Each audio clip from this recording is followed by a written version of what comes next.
கடன்காரன் வீட்டுக்கு வந்திருப்பான், நான் உட்காந்து படிச்சுட்டு இருப்பேன். கடனை எங்கள் வட்டி எங்கம்மா அப்படின்னு கேட்கும்போது நமக்கு ரொம்ப அப்படியே என்னடா இது, இந்த மாதிரி சமுதாயத்திலேருந்து படிக்க வந்தால் நீங்களாம் படித்து என்ன பண்ண போகிறீங்க, நீங்களாம் மேலே வர முடியுமா உங்களால் அப்படின்னு சொல்லி நிறைய எதிர்ப்பு நான் சந்திச்சிருக்கேன்.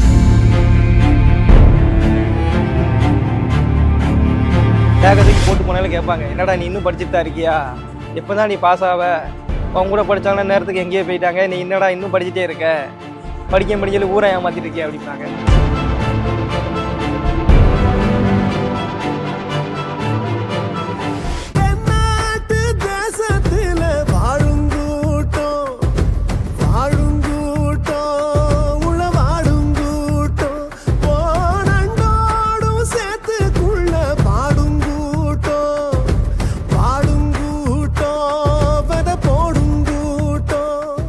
என்னோட பேர் வந்து சுதர்சன். அப்பா வந்து கூலி வேலை தான் பார்க்குறாங்க. அம்மா வந்து இந்த சத்துணவு அமைப்பாக இருக்காங்க.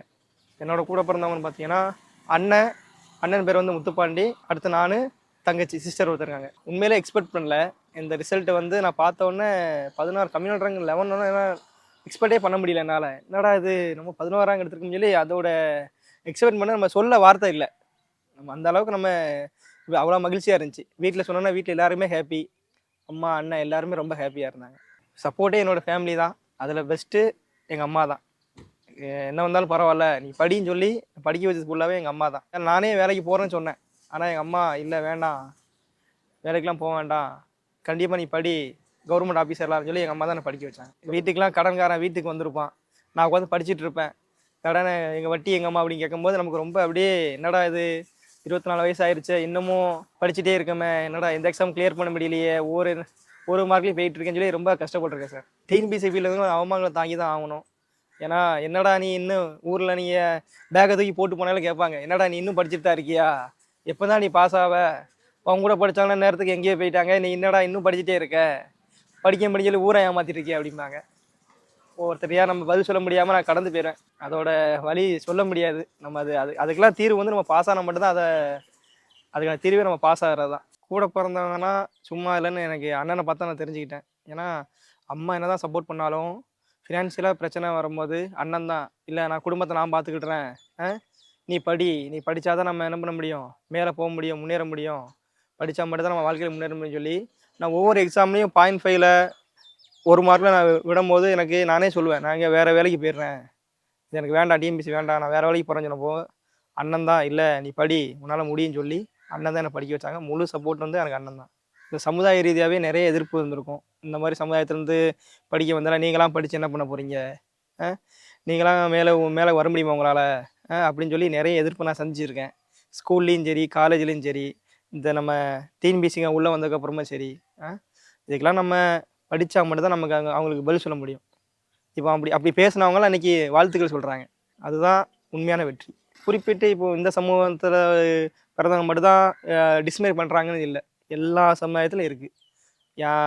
காசு இருக்கவன் நல்ல அவனோட காசு இல்லாதனா குறை சொல்லிகிட்டே தான் இருப்பான். அவங்களுக்குலாம் நம்ம என்ன சொல்லணும்னா, படிப்பால் மட்டும் தான் என்ன பண்ண முடியும், அவங்களுக்கு பதில் சொல்ல முடியும். வேறு எதாலையும் நம்மகிட்ட பணத்தெல்லாம் மோத முடியாது. நம்மகிட்ட இருக்கிறது அறிவு, அதை வச்சு படிங்க, கண்டிப்பாக பாஸ் ஆகுங்க, படிப்பை மட்டும் நம்புங்க. அதாவது நான் வந்து காலேஜ் வந்து இங்கே படித்தேன், கவர்மெண்ட் இன்ஜினியரிங் காலேஜில் தான் படித்தேன். 12ல் நல்ல மார்க் எடுத்தேன், 1050 மார்க் எடுக்கிறனால எனக்கு கவர்மெண்ட் காலேஜில் சீட் கிடச்சிருச்சு திருநெல்வேலியில். ஸோ நான் வரும்போதெல்லாம் பார்ப்பேன், ரேஸ் இன்ஸ்டியூட் இருக்கும்.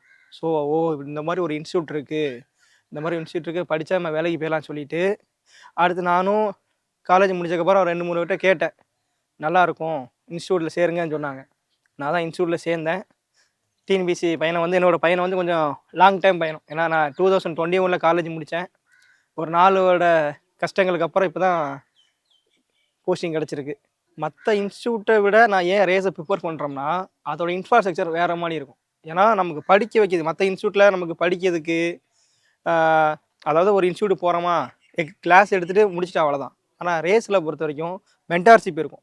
எந்த இன்ஸ்டியூட்லேயுமே இல்லாத மென்டார்ஷிப் வந்து ரேஸில் மட்டும்தான் இருக்கும். நீங்கள் காலையில் கிளாஸ் நடத்துகிறாங்களா, மத்தியானம் மென்டர்ஷிப் இருக்கும், அதுக்கப்புறம் டெஸ்ட்டு எவாலுவேட் பண்ணுவாங்க, படிக்கிறது தனியாக ஸ்டடி ஹால் இருக்குது, லைப்ரரி சப்போர்ட் இருக்குது. ஸோ அதான் மற்ற இன்ஸ்டியூட்டை கம்பேர் பண்ணும்போது ரேஸ் வந்து இன்ஃப்ராஸ்ட்ரக்சர், அதாவது படிக்கிறதுக்கு ரேஸ் வந்து ரொம்ப உதவிகரமாக இருக்கும் சார். என்னோட டிஎன்பிஎஸ்சி பையனை எடுத்திங்கன்னா, நான் 2021 காலேஜ் முடித்தேன். காலேஜ் முடித்து நான் 2021 செப்டம்பர் 6ஆம் தேதி நான் ரேஸில் வந்து அட்மிஷன் போட்டேன். அதுக்கப்புறமே 2022 குரூப் 2 எக்ஸாம் வந்துச்சு. அப்போ வேஸ்டிங் இப்போ வேக்கன்சி வந்து நிறைய போட்டிருந்தாங்க. கிட்டத்தட்ட 6,000 வேகன்சி போட்டிருந்தாங்க. என்னோடய ஃபஸ்ட் அட்டம்ப்ட்லேயே நான் வந்து டிஎன்பிஎஸ்சி ப்ரீலிம்ஸ் பாஸ் ஆனேன். போகோ அப்போ படித்தா ஈஸியாக பாஸ் ஆகலான்னு சொல்லிட்டு நான் அடுத்த மெயின்ஸுக்கும் ரேஸில் தான் வந்து படிச்சுட்டு இருந்தேன். படித்து பார்க்க ஓவராலாக கிடைக்கல. இந்த அடுத்த எக்ஸாம் வந்து அடுத்து 2022 நவம்பர் ப்ரீலிம்ஸ் ரிசல்ட் விட்டாங்க. அடுத்து 2023 தான் மெயின்ஸ் வச்சாங்க. அது ஒரு லாங் டேர்ம் அந்த அந்த குரூப் 2 வந்து கொஞ்சம் லாங் டேர்மாக போச்சு. ரிசல்ட்டு வந்து கொஞ்சம் தள்ளி போயிட்டே இருந்துச்சு.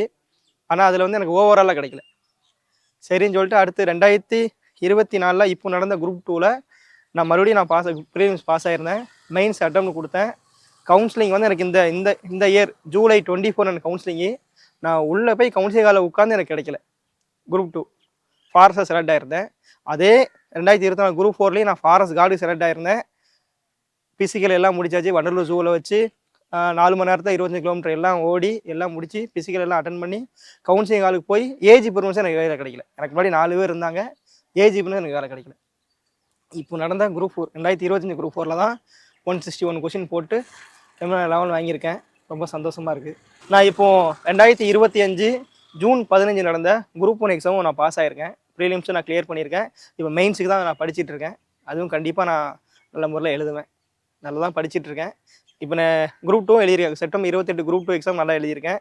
கண்டிப்பாக அதுவும் பாஸ் ஆயிடுவேன். இந்த மாதிரி நீங்கள் பார்த்தீங்கன்னா நம்ம ஊர் வந்து ஒரு கிராமம், அதாவது திருநெல்வேலி டிஸ்ட்ரிக்டில் ரொம்ப குட்டி கிராமம் தான். பஸ் வசதிலாம் அந்தளவுக்கு இல்லை. பஸ் ஏறணும்னா 2 கிலோமீட்டர் நடந்து போய் பைபாஸ் போய் தான் பஸ்ஸு பிடிச்சி போகணும். ஸோ எனக்கு பஸ்ஸுக்கு போக்குவரத்து வந்து கொஞ்சம் போக முடியாதனால நான் மேனேஜரை கேட்டேன். இந்த மாதிரி நான் ரேஸ் இன்ஸ்டியூட்லேயே தங்கிக்கலாமா, நான் தங்கி படிக்கலாமான்னு கேட்டேன். அவரும் சரிடா தங்கி படிக்கலாம்னு சொன்னார். தங்கி படித்து வாய்ப்பு கொடுத்த ரேஸுக்கு ரொம்ப நன்றி. நான் அப்படி படிக்க போய் தான் நான் கண்டிப்பாக பாஸ் ஆனேன். இப்போ நீங்கள் பார்த்தீங்கன்னா இப்போ நடந்த குரூப் 4ல் நான் வந்து எனக்கே ரொம்ப ஆச்சரியமாக இருந்துச்சு. கொஸ்டின் எடுத்து பார்க்குறேன். ஃபஸ்ட் கொஸ்டின் கங்காவும் கொடுத்துருக்கான். 2வது கொஸ்டின் பார்க்குறேன் உலகம் கொடுத்துருக்கேன். என்னடா கங்காவும் உலகம் கொடுத்துருக்கான்னு சொல்லி ஒன்றுமே புரியலன்னு சொல்லிட்டு நான் என்ன பண்ணோம்னா ஃபஸ்ட்டு நான் மேக்ஸ் எழுதுனேன். பார்த்தா மேக்ஸ் கொஞ்சம் ஈஸியாக இருந்துச்சு, இருந்த மாதிரி இருந்துச்சு எனக்கு. சரி இப்போ மேக்ஸை ஃபஸ்ட்டு எழுதுமான்னு சொல்லி ஃபஸ்ட்டு மேக்ஸ் போட்டேன். 25க்கு 24 மேக்ஸ் போட்டேன். ஒரே ஒரு கொஸ்டின் மட்டும் தெரியல. அந்த மென்சுரேஷனில் ஏதோ ஒரு அந்த ஏரியா கொஸ்டின் கொடுத்தேன். அந்த ஒரு கொஸ்டின் மட்டும் எனக்கு தெரியல. அதுக்கப்புறம் ஜிஎஸ் அப்ரோச் பண்ணேன். அதுக்கப்புறம் தமிழ் போனேன். இதெல்லாமே அந்த ஸ்ட்ராட்டஜி தான். ஏன்னா நம்ம வந்து தமிழ்னு சொல்கிறோம். ஆனால் தமிழ் நம்ம டஃபாக கேட்டாங்கன்னா என்ன பண்ணணும்னா நம்ம மேக்ஸும் ஜிஎஸ் நம்ம ஸ்ட்ராங் பண்ணால் போதும். ஏன்னா நீங்கள் தமிழ் வந்து நான் என்னோடய ஸ்ட்ராட்டஜி என்ன சொல்கிறோம்னா நீங்கள் ஜிஎஸ்ல ஸ்ட்ராங் பண்ணுங்கள். ஜிஎஸ் ஸ்ட்ராங் பண்ணால் தான் நம்ம என்ன பண்ண முடியும், இப்போது நடந்த டிஎன்பிஎஸ்சி எக்ஸாம் பாஸ் பண்ண முடியும். ஏன்னா நீங்கள் எடுத்துக்கிட்டிங்கன்னா ஜிஎஸ்ல யூனிட் 6ல் இருந்து 20 கொஸ்டின் வந்துடும். பாலிட்டிலேருந்து 15 கொஸ்டின் வந்துடும். எக்கனாமி ப்ளஸ் தமிழ்நாடு அட்மினிஸ்ட்ரேஷன் சேர்ந்து 20 கொஸ்டின் வந்துடும். நம்ம இந்த 4 சப்ஜெக்ட் கவர் பண்ணாலே 55 கொஸ்டின் கவர் ஆயிடும். இதுக்கப்புறம் ஐஎன்எம்க்குலாம் ரொம்பலாம் வேண்டாம். 10th காந்தி கலக்கணும் ஒரு பாடம் இருக்கும். 12th 4, 5th, 7 அந்த 3 பாடம் மட்டும் படித்தா போதும்.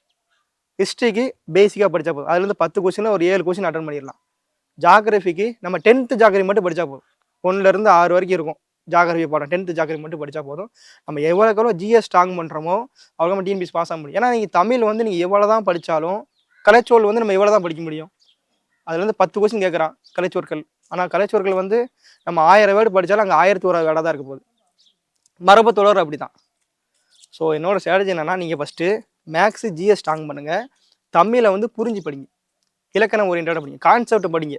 ஏன்னா முன்னாடியமான எப்படி கேட்குறாங்கன்னா இப்போது ஸ்கூல் புக்கை மட்டும் கேட்குறது இல்லை, கான்செப்ட் தான் கேட்குறான். அதாவது தன்வினைனா என்ன, செய்வினைனா என்ன.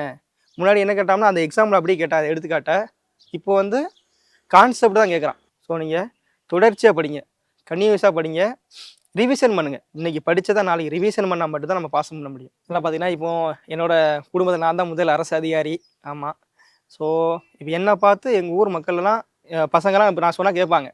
முன்னாடிலாம் சொன்னால் ஆமாம் நீ என்ன படிச்சுட்டு தான் இருக்க, நீ மேலே வேலைக்கு போகிற என்னை வந்து சொல்லுன்பாங்க. ஆனால் இப்போது என் பேச்சுக்கு ஒரு மரியாதை இருக்கும். எங்கள் ஊரில் இன்னும் நூலகம் கட்டியிருக்காங்க, இன்னும் அதை திறக்காமல் இருக்காங்க. என்னோடய முதல் எய்ம் என்னென்னா நூலகம் எங்கள் ஊரில் ஒரு லைப்ரரி கட்டியிருக்காங்க. அந்த நூலகத்தை திறந்து புக்ஸ் எல்லாம் வாங்கி கொடுத்து எங்கள் ஊர் மக்களை முதல்ல நான் படிக்க வைக்கணும். அதான் என்னோடய முதல் எய்ம். இந்த ரேசர் அகாடமி தான் எனக்கு எல்லாமே சப்போர்ட் பண்ண ஸ்டாஃப்னு பார்த்தீங்கன்னா ஃபஸ்ட்டு இசக்கி சார். அவர் தான் எனக்கு எந்த டவுட்னாலும் நான் அவர்கிட்ட தான் கேட்பேன். இசக்கி சார், மென்டார்சி சப்போர்ட் கொடுத்த லிங்கம் சார்.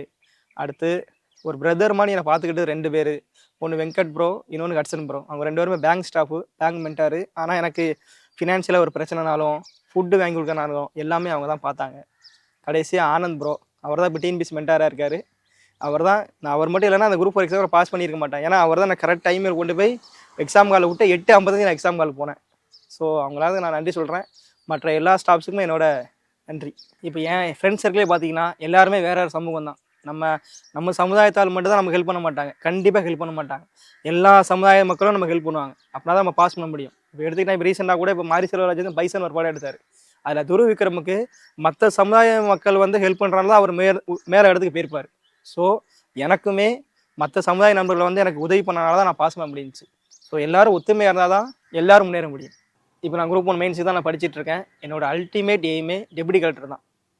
டெப்யூட்டி கலெக்டர் கண்டிப்பாக ஆகுவேன். என் தலைமுறையில் யாருமே அரசு அதிகாரி ஆகலை, நான் ஆயிருக்கேன். இதுக்கு முழுக்க காரணம் ரேஸ் அகாடமி தான். திருநெல்வேலி ரேஸ் அகாடமிக்கு என்னோட மனமார்ந்த வாழ்த்துக்கள்.